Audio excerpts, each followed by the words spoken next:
Welcome back, and thank you for joining me for part 2 of the impact of deep cleanings on your overall repeat client count. We're going to talk quite a bit today about the scope of work and customer expectations.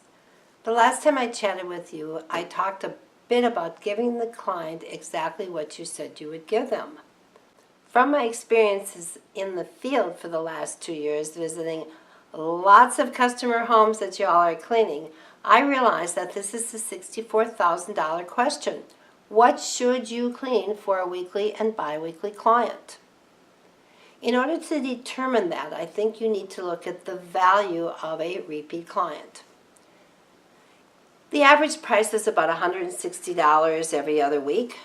So on 26 visits, that's $4,160 that a client is going to give to you.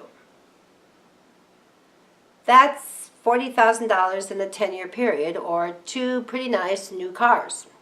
So I recommend that you give to this client enough value that they think you are worth 1 new car every 5 years. So where does the disconnect begin? I believe it begins in scope of work. And again, client expectations.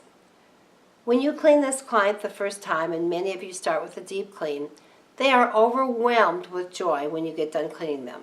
You cleaned everything in that house. It's very easy to determine what to clean in a deep clean. It's very simple. You clean everything. You wet wipe everything. It's all very clean. You have sufficient time to do it because you've charged them a sufficient amount of money.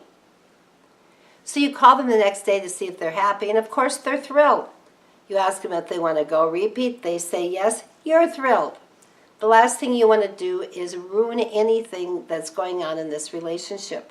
You've told them it was $160 every other week. They're excited. They say great. You find a date for them. You hang up.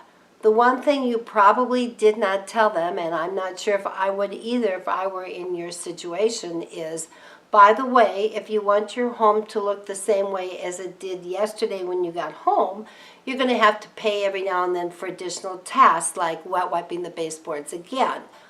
We dust them every time, if you do dust them every time, but we don't wet wipe them unless you pay more money. We don't do the entire front of the kitchen like we did yesterday unless you pay more money.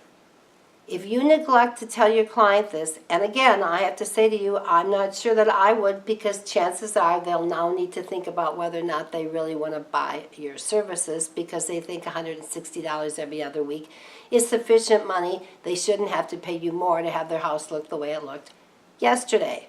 So the two of you walk into this relationship with different expectations.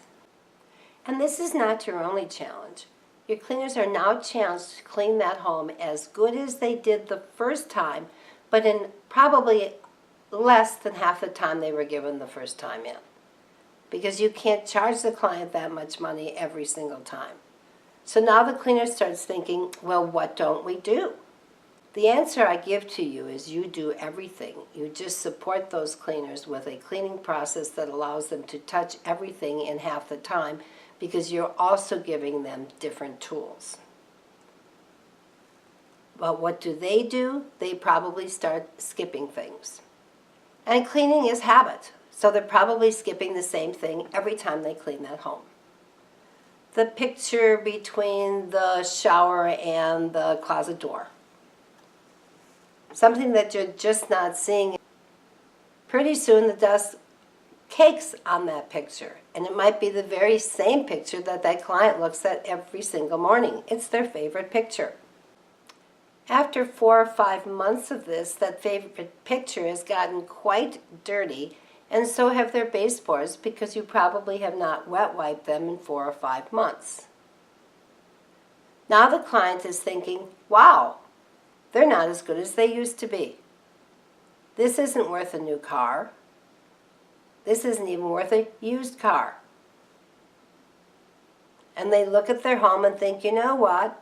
I need to start all over again, because my home is starting to look like it did when I called them 6 months ago. And they do. They find somebody else, and you lose this client. And they probably tell you it's for financial reasons, and it is. They don't see the value of using your company anymore. It all began because your scope of work did not match their expectations. As I said earlier, I spend a lot of time in your homes. That's where I train your cleaners. I also spend a lot of time going back to the office at night doing the wrap-up with the owner of the company saying, if that were my home, I would have lost that client. My clients were not near as forgiving as your clients are. There are a lot of things that I'm seeing out there that I do not consider acceptable in a repeat client home. I believe this is for two reasons.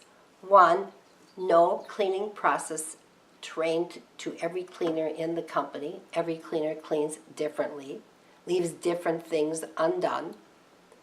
Secondly, periodic tasks are not done on a regular basis in a weekly and repeat client's home. Things like wet wiping baseboards, windowsills, door facings, and frames. I feel the company that doesn't get these two things under control are being penny wise and pound foolish, because there is enough in the margins to spend the extra 10 to 15 minutes in a home that it will take to do that additional periodic task, but to keep that client for the rest of their lives, which could be worth $100,000 to you for a weekly client that you cleaned for 20 years. And no advertising costs, no unpaid bills because you have their credit card, no lockouts because you have their code, no skips because they trust you so much they even have you clean them when they're on vacation. Think about it. Is it not worth doing an extra periodic task to have the golden clients in this industry, the repeat weekly and bi-weekly client? Not only are they golden to you, but they are also golden to your internal client, your cleaner. And in a world where it's so difficult to get cleaners, the internal client, I can guarantee you the best way to keep your internal client is to have them clean the same clients every single day, every single week. They'll come to work just because they like the client they're cleaning that day and they give them a big tip. You have to figure out how it is that you can build that base if you want to fix your recruiting problem for your internal cleaners. Again, I encourage you to take a look at periodic tasks. You also might want to take a look at my bundle called Accurate Pricing, Quoting, and Selling on the Phone. It covers all of these things and the way I used to sell, which is even more liberal than giving away periodic tasks. Again, I thank you for your time. I hope you join me next time when I talk a bit about cleaning processes and the real impact it has on your bottom line and your turnover rate with your cleaners. Hope you have a successful and wonderful week, and see you soon.